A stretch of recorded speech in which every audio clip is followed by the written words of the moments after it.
أفرأيتم ما تمنون أأنتم تخلقونه أم نحن الخالقون نحن قدرنا بينكم الموت وما نحن بمسبوقين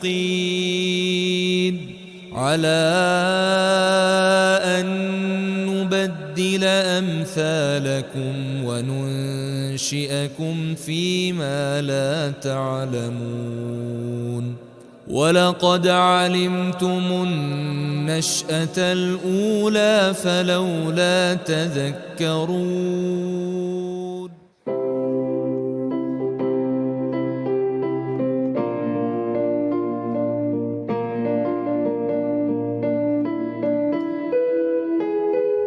السلام عليكم ورحمة الله وبركاته.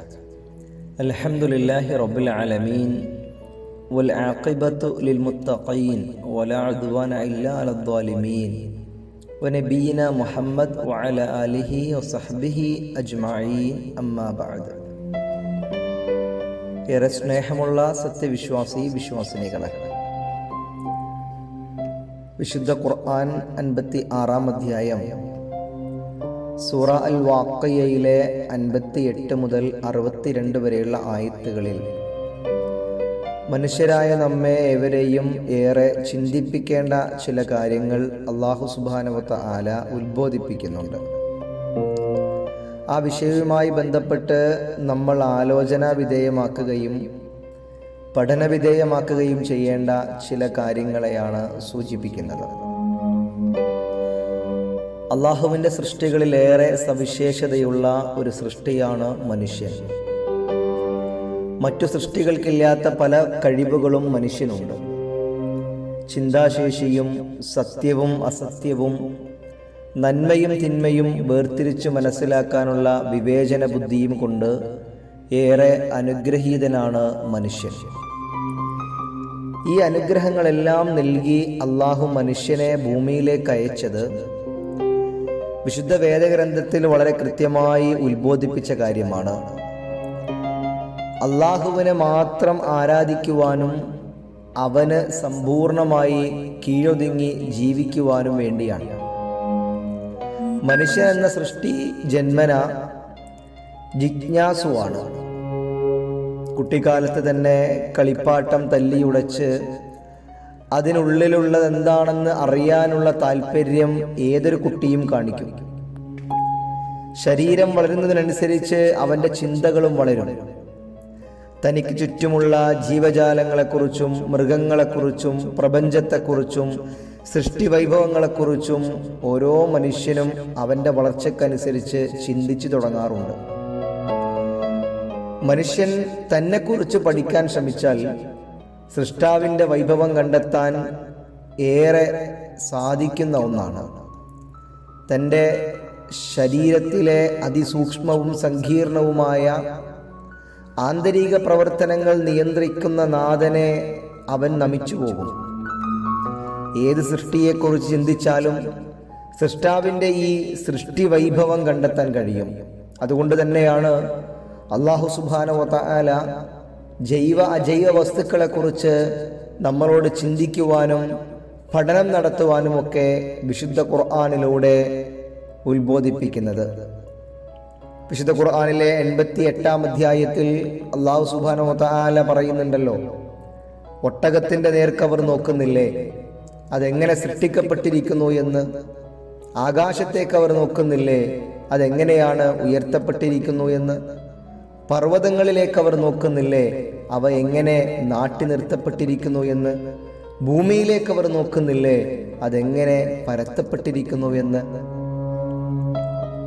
ഓരോ മനുഷ്യനും അവൻ്റെ ചുറ്റുപാടുമുള്ള അള്ളാഹുവിൻ്റെ സൃഷ്ടികളെക്കുറിച്ച് പഠിക്കാനും ചിന്തിക്കാനും ഗവേഷണം നടത്താനും തുടങ്ങിയാൽ അവന് സൃഷ്ടാവിനെ വളരെയേറെ അടുത്തറിയാൻ സാധിക്കും.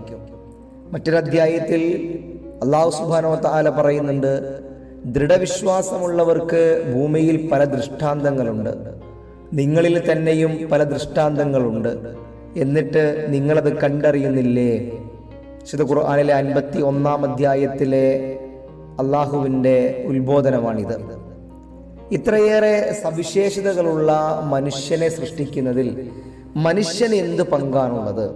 ഈ ഭാഗമാണ് 56 അധ്യായം സൂറ അൽ വാഖിയയിൽ 58 മുതൽ 62 വരെയുള്ള ആയത്തുകളിൽ അള്ളാഹു നമ്മളോട് ഒരു ചോദ്യ രൂപേണ ചോദിക്കുന്നത്.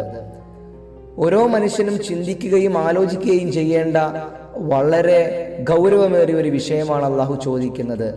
അഫറഅയ്തും മാ തുംനൂൻ, അപ്പോൾ നിങ്ങൾ ശ്രവിക്കുന്ന ശുക്ലത്തെ പറ്റി നിങ്ങൾ ചിന്തിച്ചു നോക്കിയിട്ടുണ്ടോ എന്നാണ്. അഅൻതും തഖ്ലുഖൂനഹു അം നഹ്നുൽ ഖാലിഖൂൻ. അല്ലാഹു സുബ്ഹാനഹു വ തആല ചോദിക്കുകയാണ്, നിങ്ങളാണോ അത് സൃഷ്ടിച്ചുണ്ടാക്കുന്നത്, അതല്ല നാം ആണോ അതിൻ്റെ സൃഷ്ടികർത്താവ് എന്ന്. മനുഷ്യന്റെ സവിശേഷതയെക്കുറിച്ച് നമ്മൾ പറഞ്ഞു. അത്രമേൽ സവിശേഷത നിറഞ്ഞ ഈ മനുഷ്യൻ എന്ന സൃഷ്ടിയെ സൃഷ്ടിക്കുന്നതിൽ മനുഷ്യൻ എന്ത് പങ്കാണുള്ളത്? അള്ളാഹു നമ്മളോട് ചോദിക്കുകയാണ്, നിങ്ങൾ ശ്രവിക്കുന്ന ശുക്ലത്തെ പറ്റി നിങ്ങൾ ചിന്തിച്ചു നോക്കിയിട്ടുണ്ടോ? നിങ്ങളാണോ അതല്ല നാം ആണോ അതിനെ സൃഷ്ടിച്ചുണ്ടാക്കിയത്, അതിൻ്റെ സൃഷ്ടികർത്താവ് എന്ന്. ഇതേ ആശയത്തെ നമുക്ക് മനസ്സിലാക്കി വിശുദ്ധ ഖുർആനിലെ 80 അധ്യായത്തിലും അള്ളാഹു ചോദിക്കുന്നുണ്ട്, ഏതൊരു വസ്തുവിൽ നിന്നാണ് അള്ളാഹു അവനെ സൃഷ്ടിച്ചത്? ഒരു ബീജത്തിൽ നിന്ന് അവനെ സൃഷ്ടിക്കുകയും എന്നിട്ട് അവൻ്റെ കാര്യത്തെ കൃത്യമായി വ്യവസ്ഥപ്പെടുത്തുകയും ചെയ്തു അള്ളാഹു എന്നാണ്. ഇനി നമ്മളൊന്ന് ആലോചിച്ച് നോക്കൂ. ശാസ്ത്രവും വിശുദ്ധ ഖുർആനും എപ്പോഴും 2 ഭാഗങ്ങളിലായി നിൽക്കുന്ന നമുക്ക് കാണാൻ പറ്റും. എന്നാൽ ശാസ്ത്രലോകം ആദ്യകാലങ്ങളിൽ ഇതിൽ നിന്ന് വിഭിന്നമായ അഭിപ്രായങ്ങളാണ് മുന്നോട്ട് വച്ചിരുന്നത്. വിശുദ്ധ ഖുർആൻ മുന്നോട്ട് വെക്കുന്ന ഈ ആശയത്തിന് വിഭിന്നമായ ആശയങ്ങളാണ് മുന്നോട്ട് വച്ചിരുന്നത്. അഥവാ പിതാവിൻ്റെ ശുക്ലത്തിലോ മാതാവിൻ്റെ രക്തത്തിലോ കുഞ്ഞിൻ്റെ ഒരു ചെറു രൂപം ഒളിഞ്ഞിരിക്കുന്നു, അതാണ് പിന്നീട് കുഞ്ഞായി മാറുന്നതെന്നും ആർത്തവ രക്തം കട്ടപിടിച്ചാണ് കുഞ്ഞിൻ്റെ അവയവങ്ങൾ ഉണ്ടാകുന്നതെന്നുമായിരുന്നു അരിസ്റ്റോട്ടിലിൻ്റെ വാദം. എന്നാൽ 17-ാം നൂറ്റാണ്ടിൽ വില്യം ഹാർവി എന്ന ശാസ്ത്രജ്ഞൻ പറഞ്ഞത്, സ്ത്രീയുടെ അണ്ഡാശയത്തിൽ ഒരു ചെറിയ കുഞ്ഞുണ്ട്, ശുക്ലം ചേരുമ്പോൾ ആ കുഞ്ഞ് വളരുന്നു എന്നാണ്. ഇതേ ആശയവുമായി വോൺ ഹലാം എന്ന ശാസ്ത്രജ്ഞനും രംഗത്ത് വന്നിട്ടുണ്ടായിരുന്നു. എന്നാൽ പുരുഷ ശുക്ലത്തിലാണ് ചെറിയ മനുഷ്യരൂപമുള്ളതെന്നും അത് മാതാവിൻ്റെ ഗർഭപാത്രത്തിൽ വളർന്ന് കുട്ടിയാകുന്നു എന്ന് വാദിച്ച് ഇതിനെതിരെ പല ശാസ്ത്രജ്ഞന്മാരും മുന്നോട്ട് വരികയും ചെയ്തിരുന്നു. ഇതോടെ ഭ്രൂണശാസ്ത്രജ്ഞന്മാർ 2 ചേരികളായിട്ട് മാറി. ഹാൻസ് അഡോൾഫ് എഡ്വേർഡ് ഡ്രീഷ് എന്ന ഭ്രൂണശാസ്ത്രജ്ഞൻ ബീജവും അണ്ഡവും സംയോജിച്ചാണ് കുഞ്ഞുണ്ടാകുന്നതെന്ന് സാങ്കേതികമായി തെളിയിച്ചതോടുകൂടിയാണ് ഈ തർക്കങ്ങൾക്ക് വിരാമമായത്. നൂറ്റാണ്ടുകൾക്ക് മുമ്പ് വിശുദ്ധ ഖുർആനിൽ കൃത്യമായി ഈ വിഷയത്തെ ഉത്ബോധിപ്പിച്ചിട്ടുണ്ട്. പ്രവാചകൻ സല്ലല്ലാഹു അലൈഹി വസല്ലമ ഒരു യഹൂദിയുടെ ചോദ്യത്തിന് നൽകിയ മറുപടി, പുരുഷ ബീജവും സ്ത്രീ ബീജവും കൂടിച്ചേർന്നതാണ് കുഞ്ഞുണ്ടാകുന്നതെന്ന കാര്യം വ്യക്തമായി നമുക്ക് വായിക്കാൻ കഴിയും. യഹൂദി ചോദിച്ചു, ഹേ മുഹമ്മദേ, എന്തുകൊണ്ടാണ് മനുഷ്യൻ സൃഷ്ടിക്കപ്പെട്ടിരിക്കുന്നത്? പ്രവാചകൻ സല്ലല്ലാഹു അലൈഹി വസല്ലമയുടെ മറുപടി, ഹേ മനുഷ്യ, സൃഷ്ടിക്കപ്പെട്ടിരിക്കുന്നത് 2 നിന്നും കൂടിയാകുന്നു, പുരുഷ ബീജത്തിൽ നിന്നും സ്ത്രീ ബീജത്തിൽ നിന്നുമാണ് എന്നാണ്. നമ്മൾ ആലോചിക്കേണ്ടത്, അള്ളാഹു ചോദിക്കുന്നതാണ്, നിങ്ങളിൽ നിന്നും ശ്രവിക്കപ്പെടുന്ന ഈ വെള്ളത്തുള്ളി, ആ വെള്ളത്തുള്ളിയെ സൃഷ്ടിച്ചുണ്ടാക്കുന്നവൻ ആരാണ്? അതിൽ നിന്ന് ഒരു മനുഷ്യ കുഞ്ഞിനെ കൃത്യമായി രൂപം നൽകി സൃഷ്ടിച്ചവൻ ആരാണ് എന്ന ചോദ്യം നമ്മളെ ഏറെ ചിന്തിപ്പിക്കേണ്ടതുണ്ട്. എന്താണ് മനുഷ്യൻ അതിൽ പങ്കുള്ളത്? മനുഷ്യന്റെ സൃഷ്ടിപ്പിൽ എന്തെങ്കിലും കുറവുകളുണ്ടോ? നമ്മൾ ആലോചിച്ച് നോക്കൂ. ഒരു കുറവും വരുത്താതെയാണ് അള്ളാഹു ഈ പ്രപഞ്ചവും അതിലുള്ള സകല വസ്തുക്കളും സൃഷ്ടിച്ചിട്ടുള്ളത്. എവിടെയും ഒരു പാകപ്പിഴവ് കണ്ടെത്താൻ കഴിയാത്ത വിധം പൂർണ്ണവും മനോഹരവുമാണ് ഓരോ സൃഷ്ടിപ്പും. സൃഷ്ടിക്കുകയും അന്യോന്യമാക്കുകയും കൃത്യമായ കണക്ക് നിശ്ചയിക്കുകയും പിന്നെ വഴികാട്ടുകയും ചെയ്ത നിന്റെ അത്യുന്നതനായ നാഥന്റെ നാമം വിശുദ്ധമായി പ്രകീർത്തിക്കുക. വിശുദ്ധ ഖുർആനിലെ 87-ാം അധ്യായത്തിൽ അല്ലാഹു സുബ്ഹാനഹു വ തആല നമ്മെ ഉത്ബോധിപ്പിച്ചതാണിത്. അപ്പൊ നമ്മൾ നോക്കൂ, അള്ളാഹുവിന്റെ സൃഷ്ടിപ്പിൽ വല്ല ന്യൂനതയും കണ്ടെത്താൻ അള്ളാഹു വെല്ലുവിളിക്കുകയാണ്. ദയാപരനായ അവന്റെ സൃഷ്ടിപ്പിൽ ഒരു ന്യൂനതയും നിനക്ക് കാണാൻ കഴിയില്ല. ആവർത്തിച്ചു നോക്കുക, എവിടെയെങ്കിലും വല്ല കോട്ടവും കാണുന്നുണ്ടോ? ഇനിയും ആവർത്തിച്ച് നിരീക്ഷിക്കുക. നിന്റെ കണ്ണ് തോറ്റു തളർന്ന് തിരിച്ചു വരും. വിശുദ്ധ ഖുർആൻ 67-ാം അധ്യായത്തിലെ സൂക്തങ്ങളാണ് ഇതൊക്കെ. എത്ര മനോഹരമായ രീതിയിലാണ് അള്ളാഹു എല്ലാ വസ്തുക്കളുടെയും സൃഷ്ടിപ്പ് നടത്തിയിരിക്കുന്നത് എന്ന് ഖുർആൻ തന്നെ പറയുന്നുണ്ട്. വിശുദ്ധ ഖുർആനിൽ 32-ാം അധ്യായത്തിൽ പറയുന്നു, അവനാണ് ഏറ്റവും മനോഹരമായി എല്ലാറ്റിനെയും സൃഷ്ടിച്ചത്. അപ്പോൾ ഓരോ സൃഷ്ടിപ്പിലും എന്തൊരു പൂർണ്ണതയാണുള്ളത്.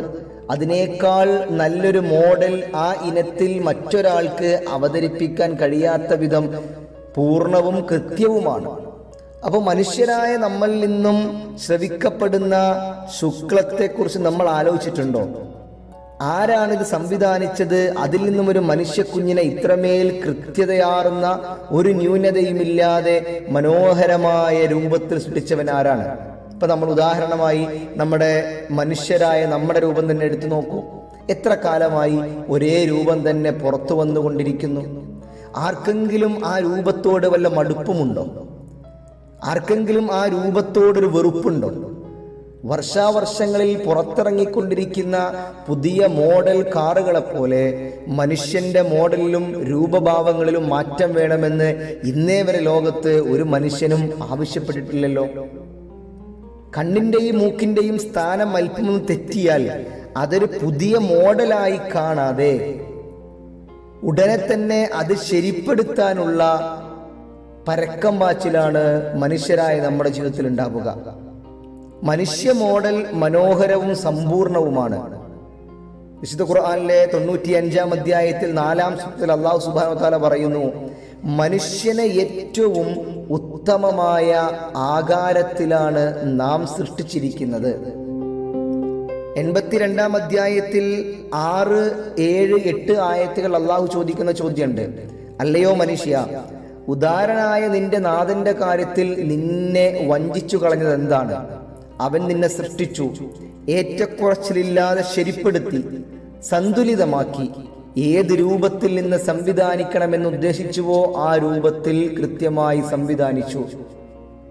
എത്ര മനോഹരമാണ് മനുഷ്യന്റെ സൃഷ്ടിപ്പ്!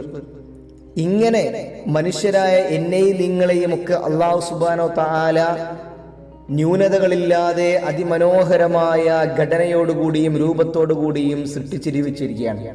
അതാണ് അല്ലാഹു സുബ്ഹാനഹു ചോദിക്കുന്നത്. നിങ്ങൾ ശപിക്കപ്പെടുന്ന ശുക്ലത്തെക്കുറിച്ച് നിങ്ങൾ ആലോചിച്ച് നോക്കൂ. നിങ്ങൾക്ക് എന്ത് പങ്കാണ് അതിലുള്ളത്? നിങ്ങളാണോ അതിനെ ഉണ്ടാക്കിയത്? നിങ്ങളാണോ അതിൽ നിന്നും ഒരു മനുഷ്യക്കുഞ്ഞെ രൂപപ്പെടുത്തുന്നത്? ഇത്രമേൽ മനോഹരമായ ഘടനയും രൂപവും സംവിധാനിക്കുന്ന ആരാണ്? ഇത് നമ്മളെ അള്ളാഹുവിലേക്ക് കൂടുതൽ അടുപ്പിക്കും. ഈ ആയത്തുകൾക്കിടയിൽ നിന്ന് അല്ലാഹു സുബ്ഹാനഹു വ തആല നമ്മെ ഉത്ബോധിപ്പിക്കുന്ന മറ്റൊരു ഭാഗം നോക്കൂ നിങ്ങൾ. നമ്മുടെ ആദ്യത്തെ സൃഷ്ടിപ്പാണിത്. ഈ ഭൂമിയിലേക്ക് നമ്മൾ പിറന്നു വീഴുന്നു. അതിനുശേഷം ഒരു യാത്രക്കാരനെ പോലെ ഈ ഭൂമിയിൽ ജീവിച്ച് നമ്മൾ തിരിച്ച് അള്ളാഹുവിൻ്റെ വിളിക്കുത്തരം നൽകി ഈ ഭൂമിയിൽ നിന്നും മരണപ്പെട്ടു പോകും. പിന്നീട് നമുക്ക് ബർസഖിയായ ജീവിതമാണ്, ഖബർ ജീവിതമാണുള്ളത്. അവിടെ നിന്ന് വീണ്ടും ഒരു ഉയർത്തെഴുന്നേൽപ്പ് ഉണ്ട്. അല്ലാഹു സുബ്ഹാനഹു വ തആല നമ്മെ ഉത്ബോധിപ്പിക്കുകയാണ്. 75-ാം സൂക്തത്തിൽ നമുക്ക് കാണാം, മനുഷ്യൻ വിചാരിക്കുന്നുവോ നമുക്കവന്റെ എല്ലുകൾ ശേഖരിക്കാനാവില്ലെന്ന്? നമുക്കവന്റെ വിരൽ തുമ്പ് പോലും കൃത്യമായി സൃഷ്ടിക്കാൻ കഴിയും. ഒന്നുമില്ലായ്മയിൽ നിന്നും ഇത്രമേൽ മനോഹരമായ രൂപവും ഘടനയും നൽകി മനുഷ്യനെന്ന സൃഷ്ടിയെ അല്ലാഹു സുബ്ഹാനഹു വ തആല നിസാരമായൊരു വെള്ളത്തുള്ളിയിൽ നിന്ന് സൃഷ്ടിച്ചിട്ടുണ്ട് എങ്കിൽ നമ്മൾ ചിന്തിക്കുന്നുണ്ടോ മരിക്കുന്നതിന് ശേഷം, എൻ്റെ ഖബർ ജീവിതത്തിന് ശേഷം എനിക്കൊരു ജീവിതമില്ല എന്ന്? എന്നാൽ അള്ളാഹു നമ്മളെ കൃത്യമായി ഇതാ ബോധ്യപ്പെടുത്തുന്നു. മനുഷ്യരെ ചിന്തിക്കേ, നിങ്ങൾ ആലോചിക്കേ, നിങ്ങളുടെ എല്ലുകളെ നാം തിരിച്ചുകൂട്ടും. നിങ്ങളുടെ വിരൽ തുമ്പ് പോലും കൃത്യമായി ഇതുപോലെ സൃഷ്ടിക്കാൻ കഴിവുണ്ട്. കാരണം ഞാനും നിങ്ങളുമൊക്കെ ഒന്നുമല്ലാത്തതിൽ നിന്നും നിസ്സാരമായ വെള്ളത്തിൽ നിന്നും സൃഷ്ടിക്കപ്പെട്ടവരാണ്. നമുക്ക് ചുറ്റുമുള്ളവ നോക്കൂ നിങ്ങൾ. വായുവാകട്ടെ വെള്ളമാകട്ടെ എല്ലാം നിശ്ചിത തോതിൽ ആവശ്യത്തിനനുസരിച്ചേ അള്ളാഹു സൃഷ്ടിച്ചിട്ടുള്ളൂ. വായുവിലെ ഓരോ വാതകത്തിന്റെയും അളവ് നമ്മൾ പരിശോധിച്ച് നോക്കുക, എത്ര കൃത്യമാണ്. ഒരിക്കൽ പോലും ആ അളവിന് മാറ്റം വരുന്നില്ല. എല്ലാം അള്ളാഹുവിന്റെ നിയന്ത്രണത്തിലാണ്. അല്ലാഹു സുബ്ഹാനഹു വ തആല നമ്മെ അത് ഉത്ബോധിപ്പിക്കുന്നുണ്ട്. 15-ാം അധ്യായത്തിൽ 21-ാം സൂക്തത്തില് ഒരു വസ്തുവുമില്ല അതിന്റെ ഖജനാവ് നമ്മുടെ അടുക്കൽ ഉണ്ടായിട്ടല്ലാതെ, എന്നാൽ നിശ്ചിത തോതിൽ മാത്രമേ നാം അതിനെ ഇറക്കി വിടുന്നുള്ളൂ. പ്രിയമുള്ളവരെ, ഈ 56-ാം അധ്യായം സൂറ അൽ വാഖിയയിലെ 58 മുതൽ 62 വരെയുള്ള ആയത്തിൽ അല്ലാഹു സുബ്ഹാനഹു വ തആല നമ്മെ വലിയ ചിന്തയാണ് മുന്നോട്ട് വെപ്പിക്കുന്നത്. ഗർഭാശയങ്ങളിൽ മനുഷ്യബീജമാകുന്ന ശുക്ലം ശ്രവിക്കപ്പെടുന്നത് മനുഷ്യൻ തന്നെയാണ്. എന്നാൽ നമ്മൾ ആലോചിക്കുക, ഈ ഇന്ദ്രിയം ഉണ്ടാക്കുന്നതിനും അതിനെ ഒരു മനുഷ്യ സൃഷ്ടിയാക്കി രൂപം നൽകുന്നതും അല്ലാഹുവല്ലാതെ മറ്റാരുമല്ല. മനുഷ്യർക്ക് പൊതുവിലും ഓരോരുത്തരും പ്രത്യേകവും മരണവും നിശ്ചയിച്ചിട്ടും അത് ഇന്നിന്ന സമയത്ത് ഇന്നിന്ന പ്രകാരത്തിലുമായിരിക്കുമെന്ന് കണക്കാക്കിയതും അല്ലാഹു തന്നെയാണ്. ഇതിലൊന്നും മനുഷ്യരായ നമുക്ക് യാതൊരു പങ്കുമില്ല.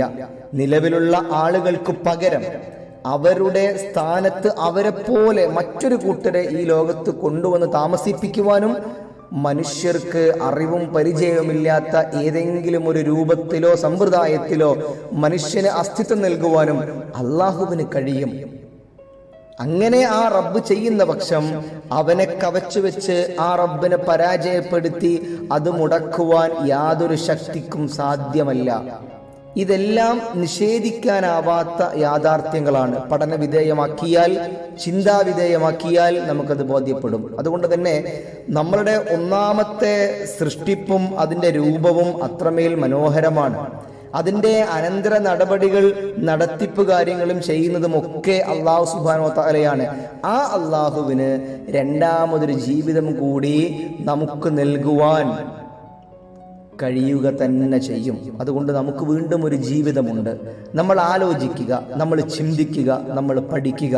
അല്ലാഹു സുബ്ഹാനഹു വ തആല ഇത്തരം ആശയങ്ങളെ നമ്മുടെ മുമ്പിലേക്ക് പകർന്നു നൽകിയത് ആ അല്ലാഹുവിനെ ഭയപ്പെട്ട് ജീവിക്കുവാനും ആ റബ്ബിനെ മാത്രം ആരാധിക്കുവാനും പരലോകത്ത് അല്ലാഹുവിൻ്റെ കോടതിയിൽ വിജയം നേടിയെടുക്കാനും വേണ്ടിയാണ്.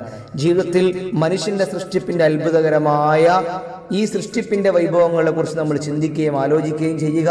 അല്ലാഹു സുബ്ഹാനഹു വ തആല നമ്മെ ഏവരെയും അനുഗ്രഹിക്കുമാറാകട്ടെ. വആഖിറു ദഅവാന അനിൽ ഹംദുലില്ലാഹി റബ്ബിൽ ആലമീൻ. അസ്സലാമു അലൈക്കും വറഹ്മത്തുള്ളാഹി വബറകാതുഹു.